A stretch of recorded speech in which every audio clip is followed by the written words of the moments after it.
if you can see up here, we got a whole bunch of ice dams starting to form over this whole area. So this is a shorter roof, so luckily we can reach it with our roof rakes and we don't have to go up there. And it's not too bad. We're not going to have to calcium chloride that. We're just going to pull this snow off about 3 to 6 feet up so that it's got a path when the snow melts to get down without being under the snow so it doesn't freeze. So you can see we're just going to pull this off right like that.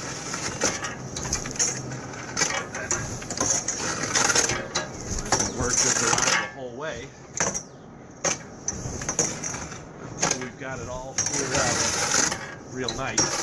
If you look on this, we've got a special, we buy the roof rakes that have the little wheels so we're not hurting the shingles.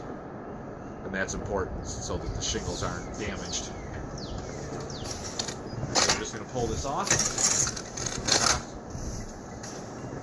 That's it for today.